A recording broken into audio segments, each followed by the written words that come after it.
On m'entend. Oui.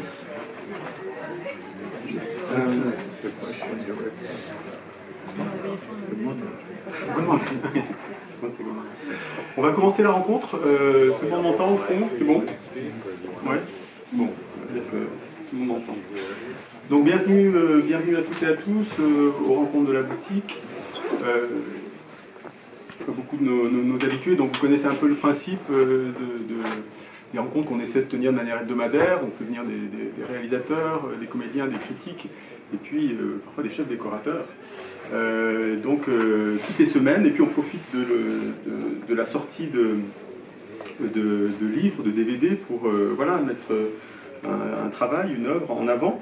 Et là ce soir on est très heureux d'avoir avec nous Dean Taboularis, qui est présent ce soir, et Jordan Minzer, qui est critique de cinéma, qui va nous faire le plaisir aussi de traduire peut-être à Dean tout ce qu'on va dire. Tu vas essayer, Jordan. Tu l'avais très bien fait. Vous nous entendez au fond ou tout va... Allô, pas très bien. Pas très bien. Donc on va augmenter un tout petit peu le volume. Là c'est mieux. Ouais. Oui, bon, bah, voilà, très bien. Et donc là, ce qui nous réunit ce soir, c'est la sortie d'un livre magnifique que David de Cinédoche sort. On avait déjà fait une rencontre, pas autour de James Gray, mais autour de Darius Khondji. Ce sont des livres qui sont très beaux livres, des livres un peu sommes, qui sont menés par Jordan, qui sont bilingues. Qui sont très bien, il y a des photos magnifiques, ceux qui l'ont entre les mains peuvent le feuilleter. Et puis voilà.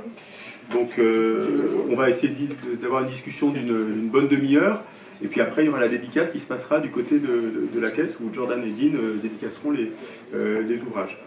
On fera circuler le micro aussi, quoi, afin que vous puissiez poser vos questions à Dean, évidemment, vous en profitiez. Alors, pour vous présenter, I want to introduce you, Dean. Je crois que la meilleure chose à faire, c'est peut-être juste dégrainer comme ça votre filmographie. Ça nous permet à tous de nous remettre des films, des images en tête, et puis de voir un peu l'amplitude de votre œuvre.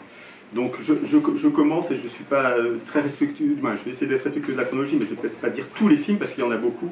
Mais le premier sur lequel vous êtes crédité de production designer, donc chef décorateur, c'est 1967, Bonnie and Clyde. 1970, Zabriskie Point, Bonnie and Clyde, Arthur Penn. 1968, Candy de Christian Marquand. 1970, Zabriskie Point, Michelangelo Antonioni. 1970, donc Little Big Man, Arthur Penn. 1972, Le Parrain de Godfather, Le Parrain 1 donc. 1974, Conversation secrète, Francis Ford Coppola.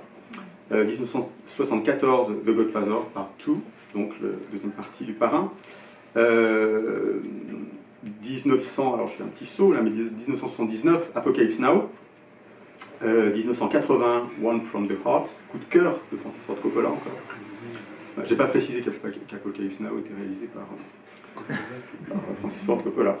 1982, Hammett, Wim Wenders. 1983, Rumblefish, Rusty James, donc Francis Ford Coppola. 1986, Peggy Sue Got Married. Peggy Sue s'est mariée, Francis Ford Coppola. 1987, Gardens of Stone, Jardin de pierre, Francis Ford Coppola. Un homme amoureux, A Man in Love, Diane Curis, 1987. Everyone tries to hide that. Tout le monde essaie de le cacher. Alors, non, mais c'était pas si... Bon, bref. Alors 1988, Tucker, The Man and His Dream, Francis Ford Coppola. 1990, The Godfather Part 3, Le Parrain, troisième partie.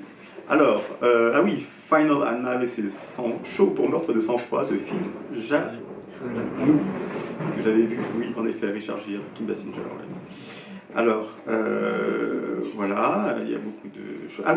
Bulworth, Warren Beatty, en 1998. La 9e porte, 99, de Roman Polanski. Alors, c'est pas exhaustif, hein, voilà. Et je finis donc par Carnage 2011 de Roman Polanski. Bon, c'est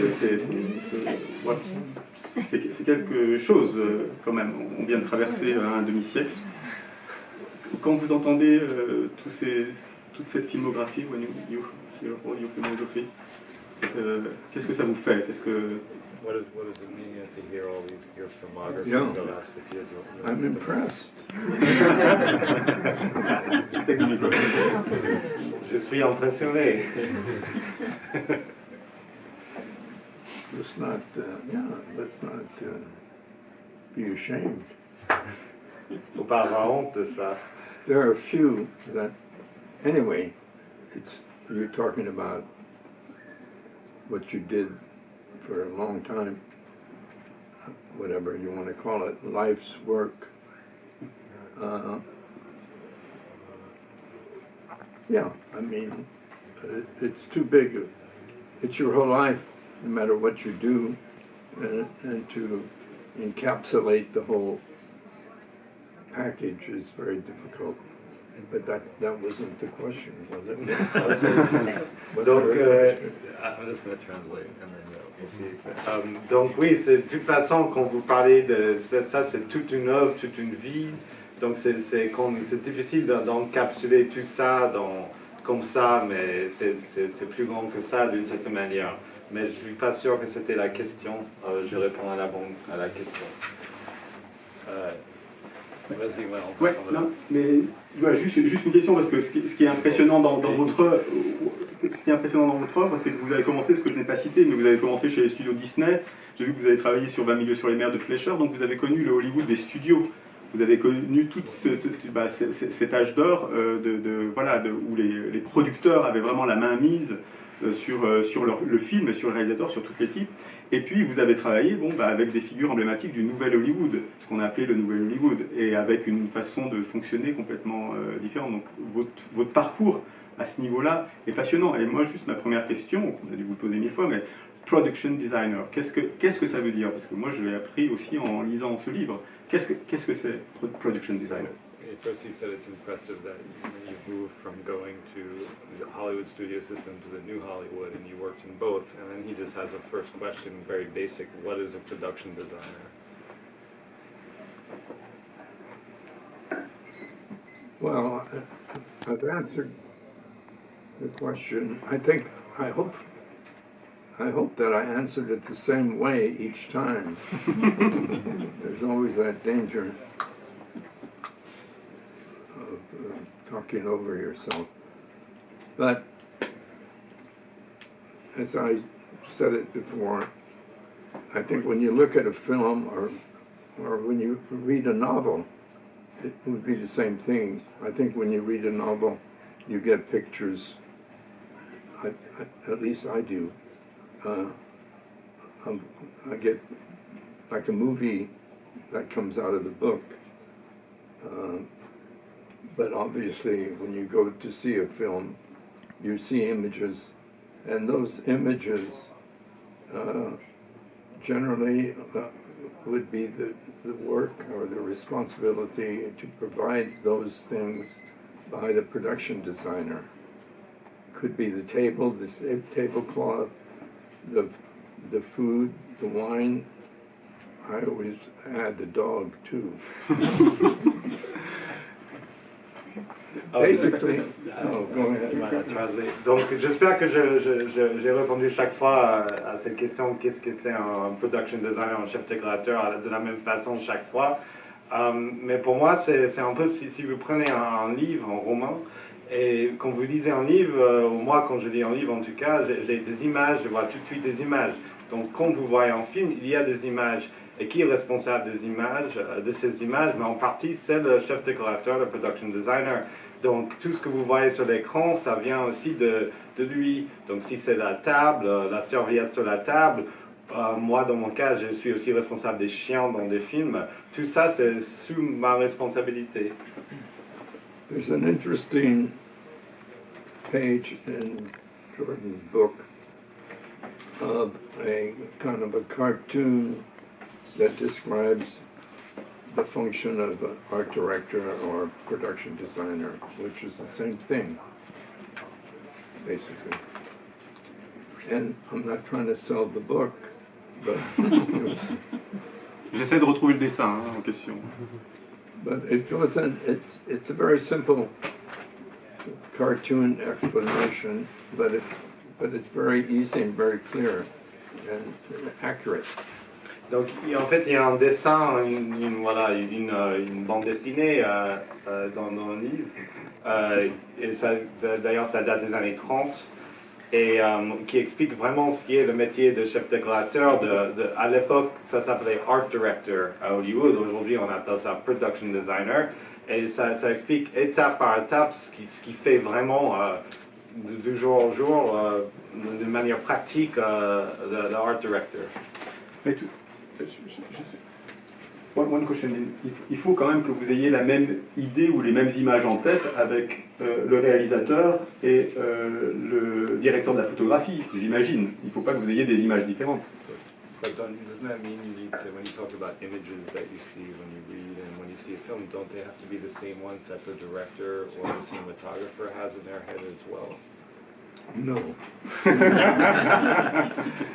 Non, c'est pas obligé d'être la même Not image. to be glib, but since it's basically impossible, forget about it. Faut pas être prétentieux, mais c'est impossible, donc il faut oublier l'idée qu'on va tous avoir les mêmes images dans la tête. Alors j'imagine quand même que Francis Ford Coppola aimait les images que vous aviez en tête, quand même, un peu. I imagine Coppola liked the kind of images you had in your head if you worked together. Yeah, because really, for some reason, my images were the same as his. We rarely, or never, had different images. So once we started talking about a set, we never had kind of a formal conversation, taking the script and going through the script together.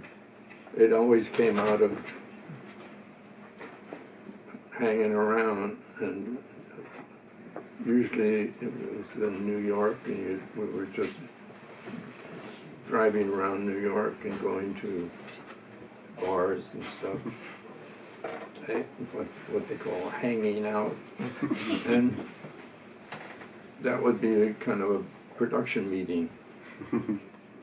And Let me just translate. So, donc, oui, en fait, il se trouvait que Francis Ford Coppola et moi, on avait les mêmes images souvent dans la tête, donc on se disputait rarement sur l'idée d'un décor d'un de ces films. Mais quand nous, on parlait de décor, c'était pas d'une manière formelle, avec une réunion où on regardait les scénarios ensemble, on regardait chaque scène, et pour discuter du décor, on était souvent à New York, on roulait en voiture, ou on traînait beaucoup ensemble, hanging out dans des bars, et c'est à ce moment-là qu'on parlait de décor ensemble. stay tuned. Alors, Jordan, peut-être toi, dis-nous quelques mots aussi sur ta rencontre avec Dean, sur peut-être votre première rencontre, ce qui ne devait peut-être pas être ça devait peut-être pas accoucher d'un livre aussi épais, mais après, il y a quelque chose qui s'est peut-être imposé à toi, et tu t'es dit, il y a plus qu'une matière, parce que ce que je n'ai pas dit en présentation, c'est qu'il y a évidemment la conversation et l'entretien que tu as avec Dean, mais aussi il y a une interview de Storaro, de Vittorio Storaro, de Warren Beatty, que vous avez, voilà. Il y a une introduction par Wes Anderson, Milena Canonero qui est costumière également, et puis toute la fin de l'ouvrage aussi qui parle un peu d'architecture, mais du travail des peintres de Dean. Donc c'est un livre somme en quelque sorte. Donc raconte-nous déjà cette première rencontre. D'accord. This question's for me.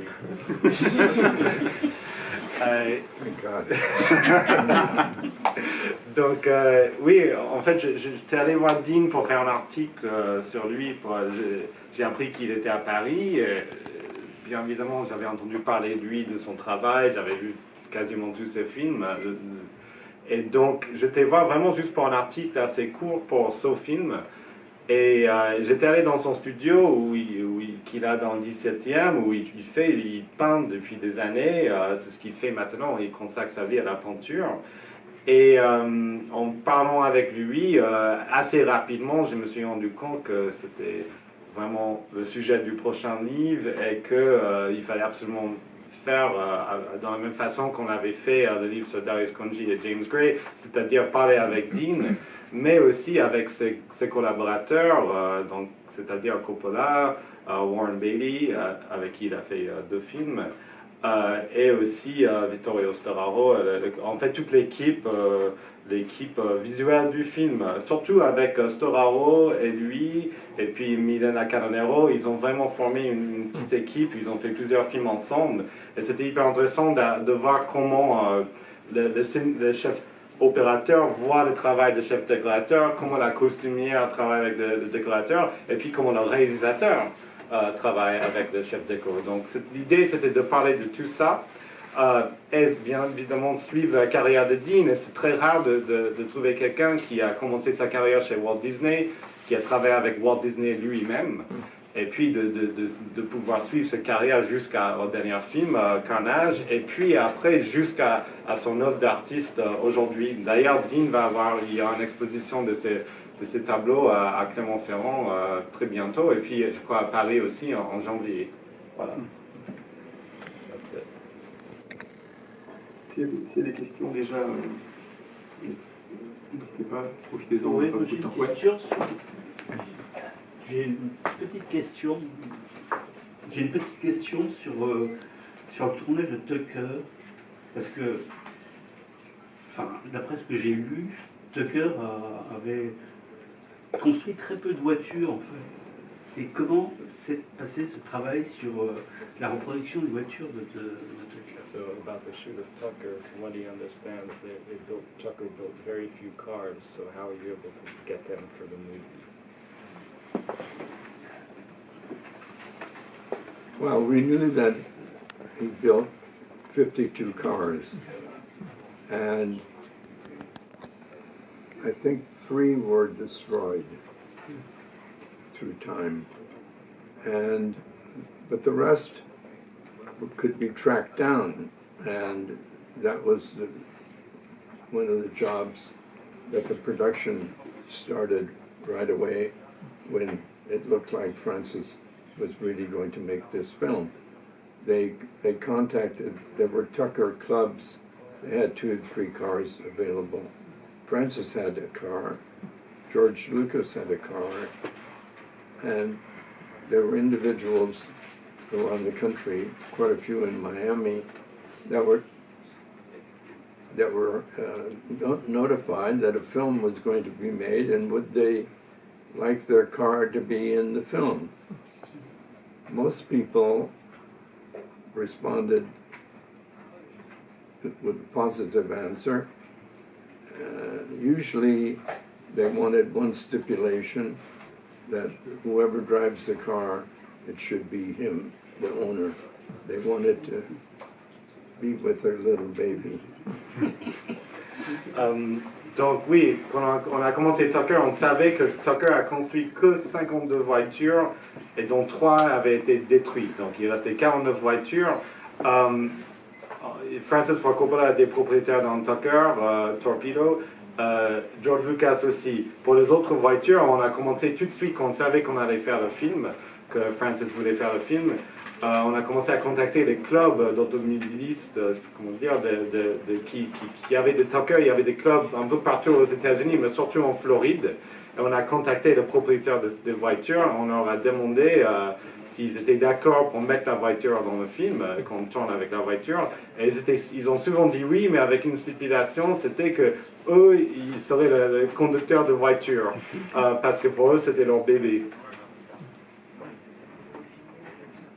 And they took one of the cars, I think it was Francis's car, where the owner couldn't complain, and took it apart, took the fenders off, took the doors off, and made molds and cast all these different parts. And they were supposed to be polished aluminum. And they were used in the scenes in the factory where you had production lines and you're seeing how the car is assembled, that you had just the chassis and then the left fender, the right fender, the doors stacked up. Those were all created by taking apart the original car, and they sat on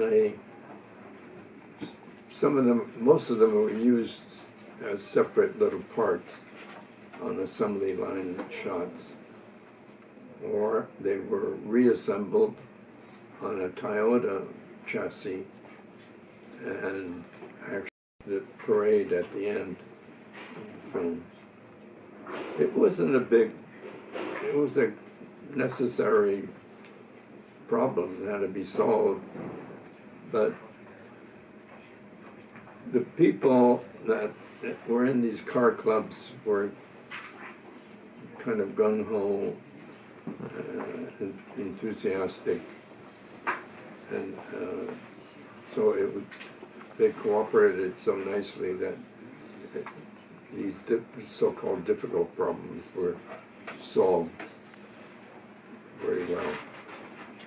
C'est un peu technique, donc très bien.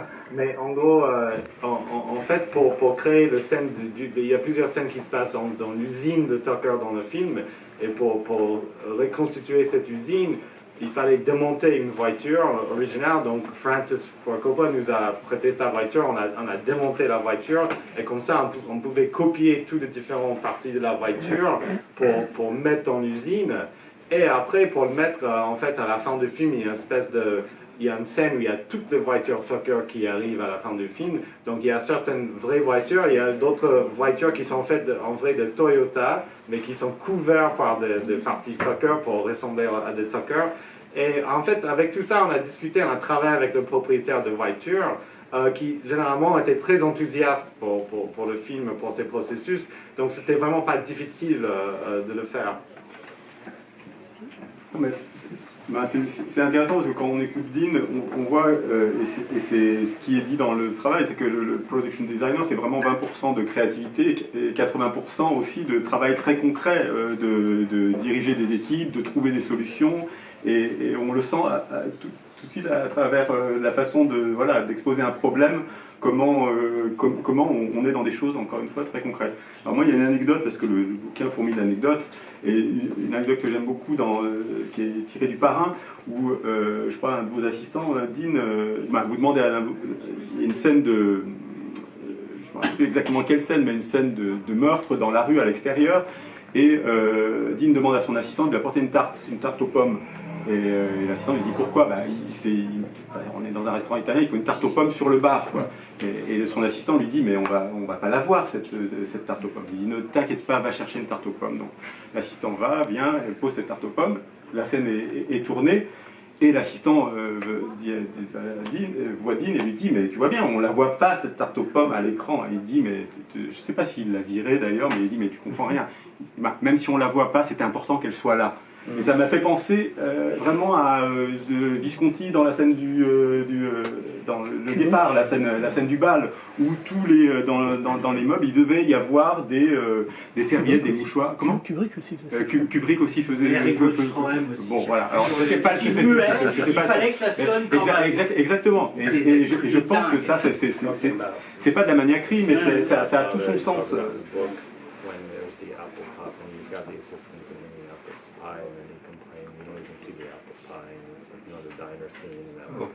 And so he's saying it reminded him of, different directors like Visconti or Kubrick or even Eric von Stroheim he was mentioning, where this kind of perfectionism of things that you're not even going to see in the movie in the end, necessarily.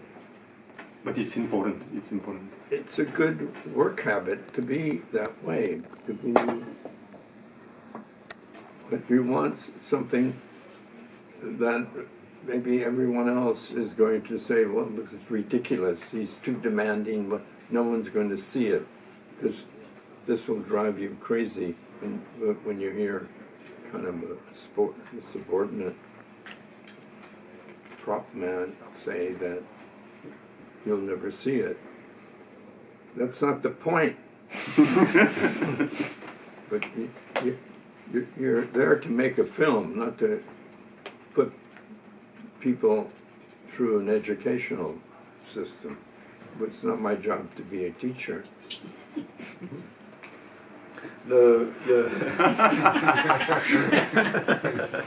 Donc, mais en fait, c'est toute une philosophie de travail, c'est une façon de travailler, de se dire déjà tout ce qu'on va voir, on est en train de faire un film, tout ce qu'on va voir à l'écran ou pas à l'écran est important. On n'est pas là sur un tournage d'éduquer l'équipe pour ceux qui sont subordonnés, ils ne sont pas là pour l'éducation, ils sont là pour faire un film.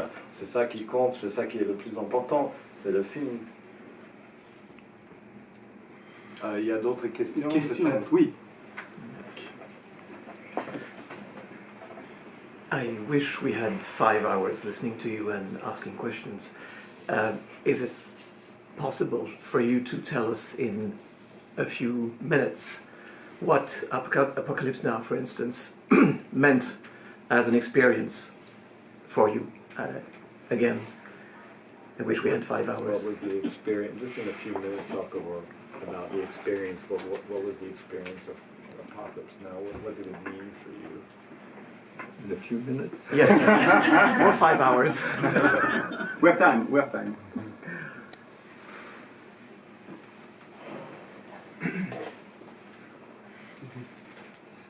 Well, it's hard to put it all together.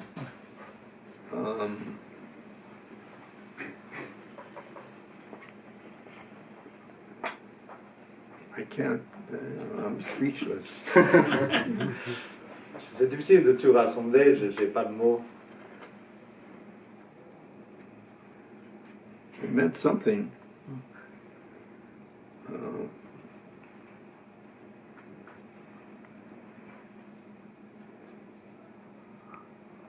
I think that being able to do it, so many, right from the beginning, from the first weeks, not even shooting, but the first weeks of moving in and kind of feeling the ground and seeing how we were going to do all that. That was in the script, shoot that script. That even then, people began to go back to America. Donc oui, ça signifiait quelque chose. Je me rappelle que dès le début du film, même avant le tournage, quand on est arrivé sur place, on commençait à tâter le terrain, à s'installer, et on commençait à regarder le scénario et voir tout ce qu'il y avait à faire. Il y avait des gens qui déjà commençaient à retourner, de retourner en Amérique. And to me, it taught me that, but I knew I wasn't that type of character to walk away from something that had to be done. And I'm always anxious to go back and finish something. So it taught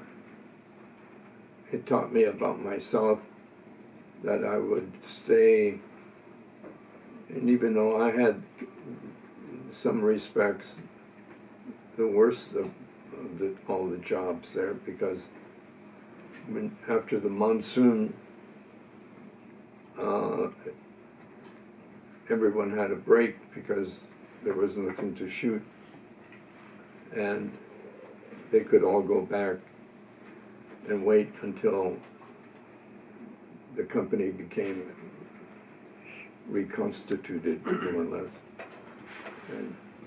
And Oui, donc pour moi, en fait, ça m'a appris quelque chose sur moi-même parce que moi, je suis quelqu'un qui j'aime bien finir ce que j'ai commencé.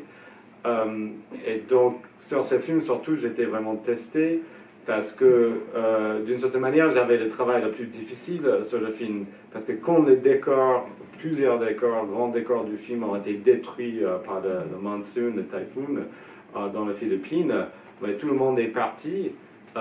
Mais moi, j'étais obligé de rester pour tout reconstruire. Et donc, j'avais cette obligation-là. Donc, d'une certaine manière, je suis resté le plus longtemps sur place pour faire ce film. You could see that Francis wasn't going to leave. He was, you might say, you know, mad to finish. And it would be unthinkable that idea of leaving. But when you ask me what did I learn, maybe I learned a little bit about myself that I suppose I could have left because it was just incredibly difficult in that respect of a grinding work day and night. Well, I'm speechless again. Mais donc, oui, par exemple, Francis aussi, finalement, il est resté, il aurait pu partir aussi. Il est resté aussi pour finir son film. Mais moi, je pense que vraiment, si j'ai appris quelque chose, c'était que j'étais vraiment testé et je suis resté. J'aurais pu partir, j'aurais pu laisser tomber le projet, mais je suis resté. Et c'était du jour au jour, on travaillait de jour, de nuit, d'une manière très dure. Et j'ai persisté à finir le film. Juste quelques mots quand même sur la fameuse fin du film, la construction du temple, c'est quand même ces comédiens, ces têtes là qu'on voit au pied du temple qui étaient des comédiens. Il y a quand même eu plein je crois, beaucoup d'ingéniosité sur cette construction-là, et puis sur ce décor à la fin de vos films que vous faites, que vous détruisez, que vous êtes, c'est le cas dans Zabriskie Point, mais c'est le cas dans Apocalypse Now aussi peut-être. Yeah, maybe you can just speak about the temple and the fact that it was built to be destroyed in the film. Well, and of course we all start with the script that everybody walks around. In fact, Francis made, because the script is like kind of a large book, Francis had the idea to reduce the script so you can put it in your back pocket. So everyone is walking around with a script, and the big thing in the film for the art department for me was this Cambodian temple. The script that I had, the temple at the end is bombed by the Americans, and the Martin Sheen character calls in the American Air Force, and they bomb the temple. So, Je vais juste traduire. Donc oui, tout commence avec le scénario, avec un film. Et dans le cas d'Apocalypse Now, c'était un scénario assez épais. Et Francis Ford Coppola a eu l'idée de réduire le scénario en petit format pour que ça devienne un livre de poche que tout le monde pouvait porter dans leur poche. Donc moi, je lisais ce scénario et je voyais qu'il y avait un temple Cambodge à construire et un temple aussi qui allait être bombardé, détruit à la fin du film quand le personnage de Martin Sheen appelle l'Air Force américain pour venir bombarder et détruire le temple de Kurtz. Donc c'est tout ce que je savais du scénario. So if you're going to bomb the temple at the end, you'd build it a certain way. And if you don't bomb it, you'd build it a totally different way. And certainly more economically. Donc si vous allez bombarder le temple à la fin du film, vous allez construire le temple d'une façon, alors que si c'est pas bombardé à la fin, vous pouvez construire d'une autre façon beaucoup plus économique. We chose to build the temple in a certain curvature of the river, and it wasn't so much choosing, it was kind of dictated to us that it fit the geography of the script to build the temple on this particular place. It was below the road. We had the main road, so we had to build a small road down to where the temple would be constructed to begin with. That's just to try to get some equipment, but we couldn't get anything large down to where the temple was going to be built. D'abord, il fallait choisir le lieu où le temple allait être construit, et on a trouvé un endroit sur le fleuve, et donc c'est plus ou moins l'endroit qui a dicté là où on allait construire le temple. Donc c'était en bas, il y avait une route, une vraie route en haut, et le lieu c'était en bas. Donc il fallait d'abord construire une petite route nous-mêmes pour pouvoir amener toute la matière sur le lieu où on allait construire le temple. Mais c'était vraiment très, très petite cette route, donc on ne pouvait pas amener des grandes machines, des grues et tout ça pour la construction. So our basic heavy-duty machinery was the water buffalo and bamboo sleds. And instead of making a skin with scaffolding behind it, because we were going to blow it up, we had to build with mud blocks, very much like the Cambodian temples in reality were built. Donc notre plus grosse machine c'était le buffle, water buffalo, je sais pas comment, des buffles qui transportaient la matière sur des sleds, je sais pas comment dire, Des bambous. En bambou. Et donc, c'est tout ce qu'on avait pour construire le temple. Normalement, si c'était un temple qui n'allait pas être explosé à la fin du film, on aurait pu juste monter un échafaudage et faire un peu la peau du décor autour de l'échafaudage. Mais vu qu'on voulait que l'explosion soit réelle et vraie, on a fait de vrais blocs, des briques en boue, comme faisaient les Cambodgiens des milliers d'années avant pour construire leur vrai temple. And on like that, and then in the end, we did blow up the temple, but over a period of I think 7 nights. Every night we'd bomb and destroy a certain part of the temple. But that film is in some room someplace. And no one in the public has ever seen it. Donc à la fin, on a vraiment fait exploser le temple pendant 7 nuits. On a explosé de différentes parties du temple. Tout a été tourné, mais cette bobine du film, ça n'a jamais été montré. Ça existe quelque part, mais c'est pas. Et en fait, juste pour corriger Dean, on peut voir cette scène sur YouTube. Parce que c'était à un moment donné qu'on a mis ça dans le générique de fin du film, et quelqu'un a mis en ligne ce générique de fin où on voit les explosions qui sont absolument magnifiques en fait. Et donc on voit que tout le travail c'était pas pour rien. En tout cas, on peut le voir aujourd'hui. I'll just explain that you can see it on YouTube, the explosions at the end. There's a video where you can see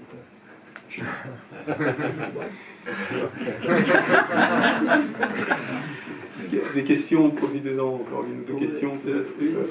Alors, c'est peut-être. J'ai déjà trop parlé. Non, pas trop parlé, mais si que tout le monde prenne la parole, oui. Bonsoir. Je voulais juste que Dean nous parle un peu de son travail sur le film Bonnie and Clyde, et notamment sa collaboration avec Arthur Penn. J'avais lu dans un, je sais plus où, que les studios étaient fâchés de Louis parce qu'il avait tourné en décor naturel alors qu'il voulait qu'il tourne en studio et qu'il voulait même virer Dean. Enfin voilà, je ne sais pas si c'est vrai. Wanted to talk about your work Beaucoup de choses dans le livre, hein, on est pas Ah, on Bonnie and Clyde, and that she had read somewhere that the studios were not happy that the film was shot on real location. They wanted to shoot at the studios, and that apparently they wanted to fire you at some point. All true. Donc, tout est vrai. It was the chasm between Bonnie and Clyde was, you might say, the chasm between the old Hollywood and the new Hollywood. C'est vraiment la gouffre entre la vieux Hollywood et le nouveau Hollywood, la grosse différence entre les deux sur ce film. They wanted Bonnie and Clyde to be made like Paramount wanted The Godfather to be made, under their control, in the back lot, and with the conventional cast, and in the controllable atmosphere. Warner Brothers voulait que le film soit tourné comme Paramount voulait qu'il soit tourné le Paramount, c'est-à-dire dans le studio, dans le backlot de studio, complètement sous leur contrôle, avec leur casting et tout ce que le studio voulait.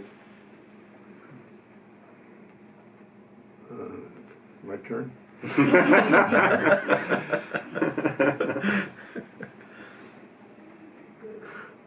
So, just so, I mean, Warner Brothers wanted that for the film, but it was obviously there was some resistance from Arthur Penn or from Beatty or from you. Well, mostly from, okay, the studio heads, Harry Warner with Bonnie and Clyde,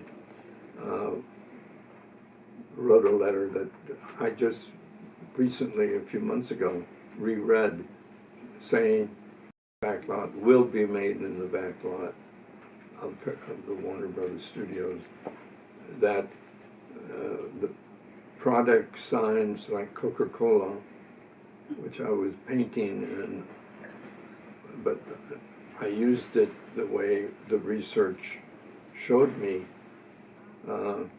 But Harry Warner said that there should be no Coca-Cola signs and other products. Why? Because he's thinking someday the film will be shown on television and there will be sponsors.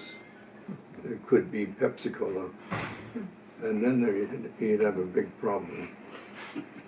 Donc en fait, récemment, j'ai retrouvé une lettre que le studio, que Harry Warner chez Warner Brothers avait envoyé à la production en disant que d'abord que le film allait être tourné en studio sur le backlot, et deuxièmement, la lettre parlait de placement de produits dans le film, parce que moi, dans mes recherches, j'ai vu qu'il y avait des panneaux Coca-Cola dans les années 20 partout dans le Texas. Donc moi, j'ai commencé à peindre et à créer ces panneaux.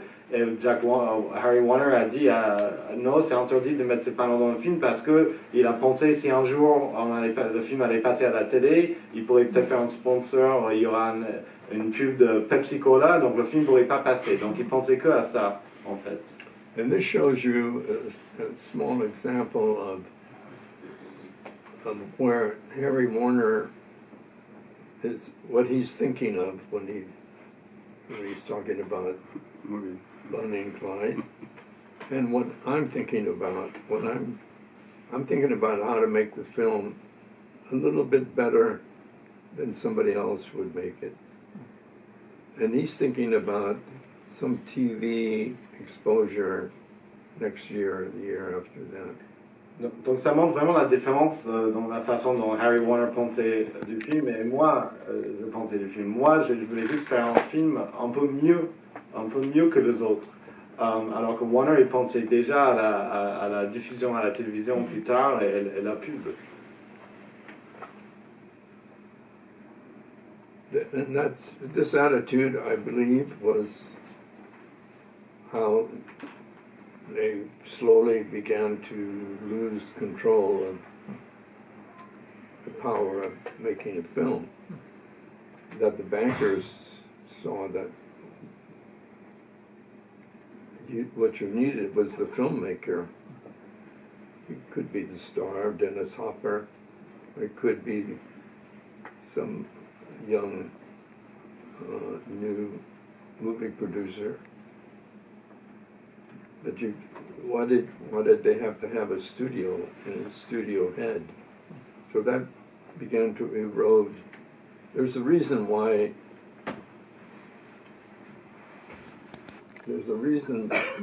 Warren Beatty had that letter that he showed me a few months ago, that he kept in his office for 30 years or so, because it was indicative of their attitude. And donc, il y a une raison pour laquelle Warren Beatty m'a montré cette lettre qu'il gardait pendant 30 ans.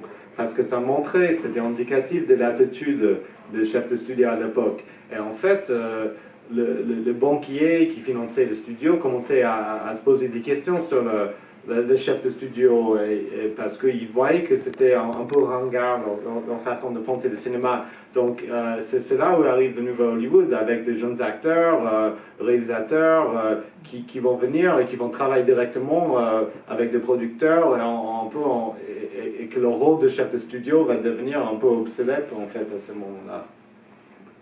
And one little thing I'm very proud of, in the letter, it said, and that Dean Tavolara should be fired. Et une chose dont je suis très fier dans la lettre, qu'il a ajouté à la lettre, c'est Dean Tavolara devrait être viré du film. Une question, peut-être une dernière question, par rapport à votre métier de production designer, mais aujourd'hui, avec toute la révolution technique quand même, le travail de post-production, on imagine que le production designer aujourd'hui n'est pas le même métier qu'il y a 30, 40 ans, parce qu'il y a énormément de choses qu'on peut faire avec le numérique, avec les fonds verts, avec tout ce que vous ne pouviez pas faire à votre époque, tout ce que vous construisiez. Maintenant, aujourd'hui, tout ça peut se gommer. Qu'est-ce que vous pensez de ça, de cette nouvelle approche du métier? So now, because of VFX and computers, all these things that you used to have to build, you can do with VFX, and you can do them on computers. So what does that mean? What do you think about that with regards to the role of a production designer? What's great about the whole thing is that I don't really have to think about it. Yes. Donc ce qui est super, c'est que moi j'ai plus à penser à ça. Mais you think something about it. I imagine. You have an opinion. Yeah, seriously, I think that I'm on the anti-CGI side of the thing. I think there's this, in talking to other people, so I combine their opinions, not just my opinion, but there's a certain humanity that you lose, and it's replaced by a mechanical precision that was better served when things were totally made by humans. Donc, oui, plus sérieusement, je pense que je suis plutôt du côté de anti-CGI, effets visuels, effets numériques. Et c'est pas juste moi, mais en parlant avec d'autres designers que je connais, on trouve qu'il y a quelque chose d'humanité, d'humain qui est perdu au moment où tout est construit mécaniquement et parfaitement par des ordinateurs.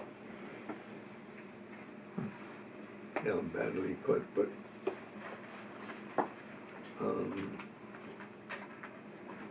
I think it's overused and it defies logic, and it makes the story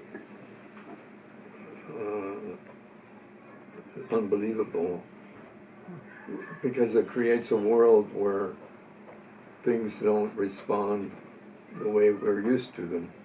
If I drop this, it hits the floor. In a CGI film, suddenly this dances around for some reason, no reason. Donc ça, oui, ça, le problème c'est que ça défie la logique et du coup ce qu'on regarde sur l'écran est beaucoup moins crédible parce que tout est possible avec du CGI. Donc par exemple, si je prends ce micro et je laisse tomber par terre, mais normalement ça tombe par terre. Mais si on peut utiliser du CGI, le micro peut commencer à danser. Et donc après on ne croit plus rien.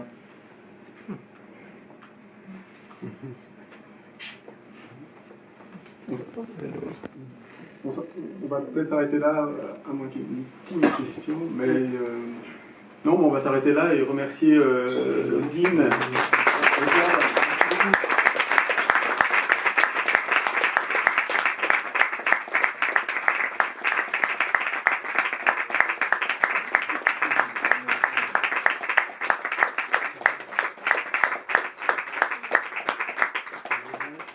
Alors, je vous propose qu'on se retrouve vers la caisse pour la dédicace. Et Jordan et Dean, c'est un plaisir de vous dédicacer. Sign all these motions.